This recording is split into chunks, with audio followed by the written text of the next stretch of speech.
வணக்கம். அதாவது பாருங்கள், இதுதான் விசரல் ஃபேட். விசரல் ஃபேட் அப்படின்னா நம்மளுடைய அடிவயிறு, அதை சுற்றி இருக்கிற முக்கியமான உறுப்புகள், இதயம், கல்லீரல், கணையம், கிட்னி, இதுக்கு மேலே இருக்கிற கொழுப்புங்க. பாருங்கள், இதயத்தை தேடி கண்டுபிடிக்க முடியல, இப்படி தான் இருக்கும் மஞ்சள் கலரில். இதை சும்மாலாம் நீங்கள் கண்டுபிடிக்கலாம் முடியாது. என்ன பாருங்கள், இப்படி தான் ஃபேட்டி லிவர் வந்துடும். லிவரை பாருங்கள்.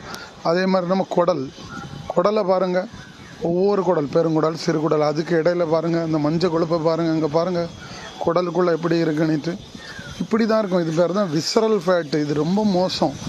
சும்மா கொலஸ்ட்ரால் இருக்குது, ப்ரெஷர் இருக்குது, டயபெட்டிக் இருக்குது அப்படின்னா இதுக்கெல்லாம் என்ன காரணம்?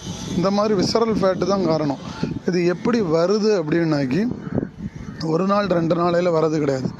சின்ன வயசுலேயே நம்ம திங்குற கொஞ்சமாக திங்குற எண்ணெய் பண்டங்கள், பிஸ்கட்டு, பேக்கரி ஐட்டம், அதே மாதிரி ஹோட்டலு, கல்யாண வீட்டில் அந்த கிடைக்கிற பாப்கார்ன், எதுலேயோ என்ன இளவையாவது கொண்டு போட்டு எடுத்து தர்றதை, எது கிடைச்சாலும் ஃப்ரீயாக கிடைச்சா பின்னாயிலையும் குடிப்பேன்ன மாதிரி வாங்கி கப்புன்னு அடைச்சி தின்னுட்டு நான் நல்லா இருக்கேன்னு சுற்றிட்டு திரிகிறோம். பார்த்தீங்களா? இவங்க எல்லாருக்கும் இப்படி தான் இருக்கும். அதுலேயும் ஒரு சிலர் பாருங்கள், ரொம்ப ஒல்லியாக தான் இருப்பாங்க, இல்லைன்னா நார்மல் வெயிட்டில் தான் இருப்பாங்க. வெயிட்டெல்லாம் கரெக்டாக தான் இருக்கும், ஆனால் அவங்களுக்கும் இந்த ஃபேட் இருக்கும்.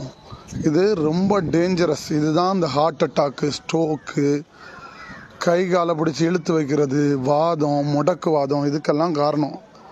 நல்லா புரிஞ்சுக்கிடுங்க மக்களே. உங்களுக்கு சொல்லி தரதுக்கு ஆள் இல்லை. இதிலேருந்து வெளியே எப்படி வரணும் அப்படின்னா, பிளட் செக்கப்லாம் பண்ணால் அந்த விசரல் ஃபேட்டை கண்டுபிடிக்க முடியாது.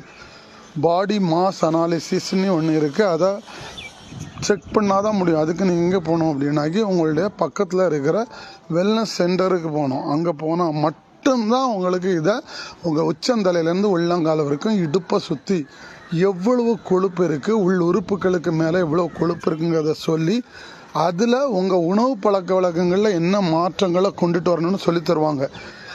நீங்கள் இதுக்கு தயாராக இருந்தால் கண்டிப்பாக நீங்கள் எங்களோட ஹெல்த் சென்டருக்கு வந்தீங்கன்னா உங்களுக்கு அதுக்கேற்ற கன்சல்டேஷனும் டயட் பிளானும் சொல்லி தருவோம்.